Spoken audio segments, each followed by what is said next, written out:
මහා වංශය 14 වෙනි කොටස දෙවන විජයබාහු රජු ක්‍රිස්තු වර්ෂ 1197 සිට 1198 දක්වා පොළොන්නරු යුගය පාලන කාලය අවුරුදු 1යි. පළමුවෙනි පරාක්‍රමබාහු රජු ඇවෑමෙන් ඒ රජුගේ බෑනා වූ දෙවෙනි විජයබාහු රජ විය. හෙතම රාජ්‍යශ්‍රීයට පැමිණි වහාම සිර ගෙවල් වල සිටි මිනිසුන් නිදහස් කරවිය. මේ රජු නීති ක්‍රමය නොඉක්මවා රාජ්‍ය අනුශාසනා කළ නමුදු එක් මිත්‍රද්‍රෝහී වූ මිහිඳු නම් කුමාරයෙක් දුෂ්ට ප්‍රයෝගයකින් ඔහු මරා දමා රාජ්‍ය පැහැරගත්තේය. 6 වෙනි මිහිඳු රජු ක්‍රිස්තු වර්ෂ 1198 සිට 1198 දක්වාමයි පොළොන්නරු යුගය පාලන කාලය දින 5යි.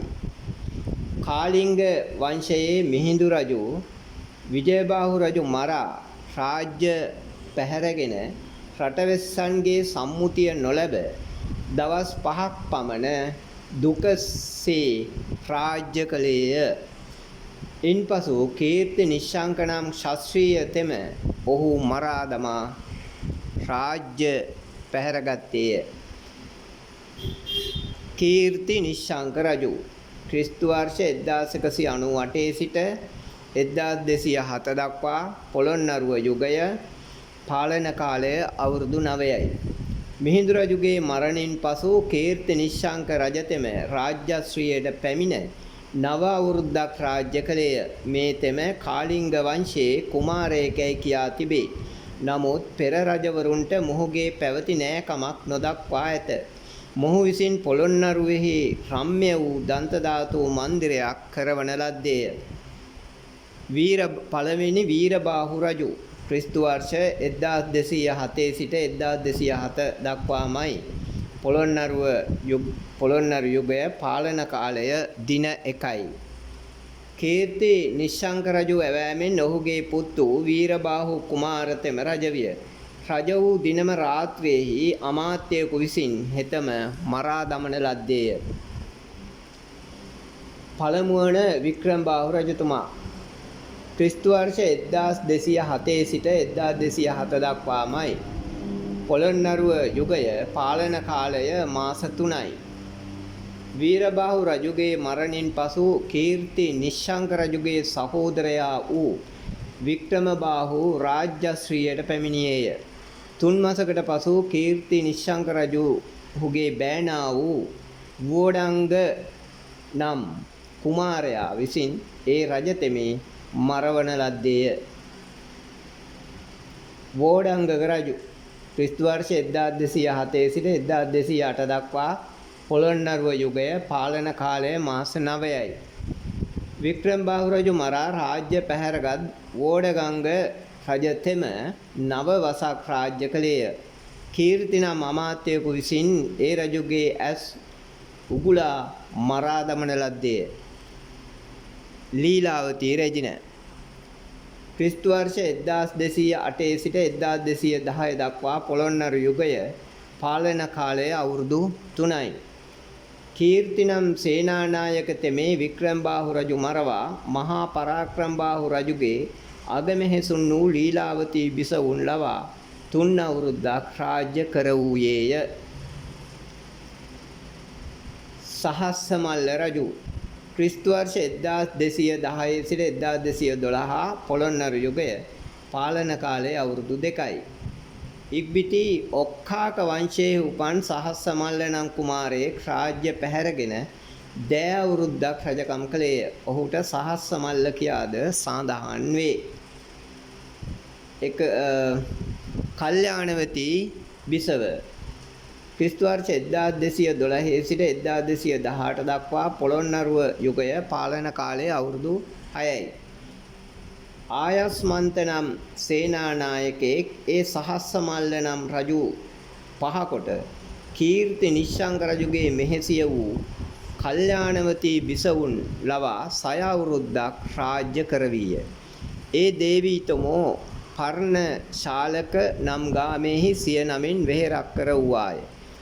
ආයස්මන්ත සේනාධිපති තෙමේ ඒ බිසවගේ අනුමැතියෙන් ලංකා රාජ්‍ය කරන්නේ මේ තාක් මිශ්‍රව සිටි සිව්කුල ජනයා විසම්බන්ධ කොට ධර්මාධිකරණ නීති ප්‍රකරණයක්ද කරවීය. ධර්මාශෝක රජු ක්‍රිස්තු වර්ෂ 1218 සිට 1219 දක්වා පොළොන්නරුව යුගය පාලන කාලය අවුරුදු 1යි. ඉක්බිත්තෙන් ආයස්මන්ත සේනාධිපතිහු විසින් ධර්මාශෝක නම් වූ බිලිඳු කුමාරයෙක් 3 මස් වයසේදී සිංහාසනාරූඪ කරන ලද්දේය. හෙතම එක් අවුරුද්දක් රජකම් කළේය. අනිකංග රජු ක්‍රිස්තු වර්ෂ 1219 සිට 1219 දක්වාමයි පොළොන්නරුව යුගය පාලන කාලය දින 17යි. අනිකංග නම් කුමාරයෙක් චෝල රටින් පැමිණ සොලී සෙනගක් ගෙනාවුත් ආයස්මන්ත සේනානායකයන් සහ ධර්මාශෝක බිලිඳු කුමාරයන් මරවා රාජ්‍ය අත්පත් කොට ගත්තේය. හෙතම 17 දිනක් රාජ්‍ය කළ පසු චමුනක්ක නම් ඔහුගේ මමාත්‍යවරයෙකු විසින් මරා දමන ලද්දේය. ලීලාවතී රැජින නැවත රාජ්‍යශ්‍රීයට පත්විය.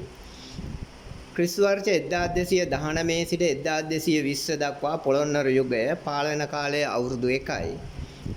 චමුනක්ක සේනාධිපති පූර්වයේ රාජ්‍ය කළා වූ ලීලාවතී දේවිය නැවතත් රාජාභිෂේක කළේය. ඕතමෝ දෙවැනි වර අවුරුද්දක් පමණ රාජ්‍ය කළාය. ලෝකේශ්වර රජු ක්‍රිස්තු වර්ෂ 1220 සිට 1221 දක්වා පොළොන්නරුව යුගය පාලන කාලය මාස 9යි. ලෝකේශ්වර නම් වූ රජෙක් එතරින් මහත් දෙමළ සෙනගක් ගෙනාවුත් මුළු රාජ්‍ය බලය අල්ලා නවවසක් රාජ්‍ය කළේය. ලීලාවතී රැජින නැවත රාජ්‍යශ්‍රීයට පත්වීම ක්‍රිස්තු වර්ෂ 1221 සිට 1222 දක්වා කාලය පොළොන්නරුව යුගය පාලන කාලය මාස 7යි.